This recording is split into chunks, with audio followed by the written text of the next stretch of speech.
Denzel Washington, Spike Lee, and Alan Fox are teaming up to remake Akira Kurosawa's High and Low, giving Washington a new opportunity to adapt a film by the legendary director.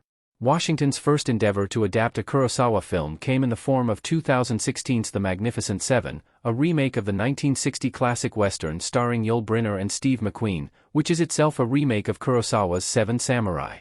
High and Low is also a remake, insofar as being a loose adaptation of the 1959 novel King's Ransom by Ed McBain.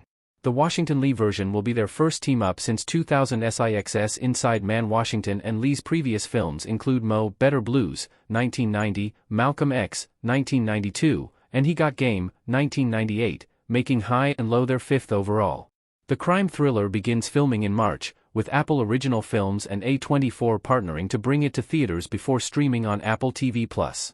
Washington had also previously collaborated with A24 and Apple Original Films on 2021's The Tragedy of Macbeth.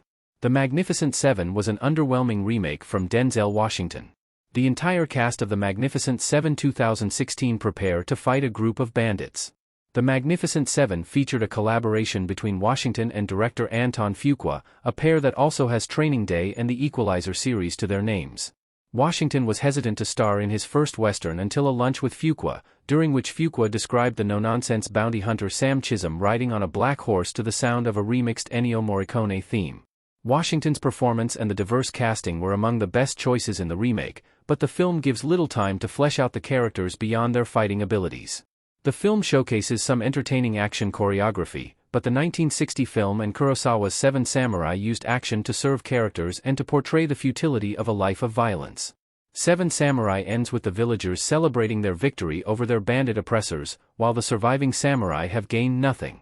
Similarly, the surviving gunslingers in The Magnificent Seven, 1960, realize the villagers won, not them. The version Washington starred in traded introspection for spectacle, ultimately feeling more like a formulaic revenge film with an ending that opts to glorify the gunslingers' deaths with stale narration. Why Denzel Washington's High and Low remake can do better than The Magnificent Seven. A man looking angry on the phone with two people behind him in High and Low. Where The Magnificent Seven, 2016, couldn't capture the heart of its predecessors, High and Low can faithfully adapt the original's complex themes. Financially, The Magnificent Seven topped the opening weekend box office and steadied into moderate success. With High and Low set to debut in theaters before streaming, it could exceed this bar. It all depends on Washington and Lee's execution of the Japanese classic. High and Low thrilled Japanese and worldwide audiences in 1963, with a gap of over 60 years. It will be exciting to see how Washington and Lee bring this powerful thriller to new life.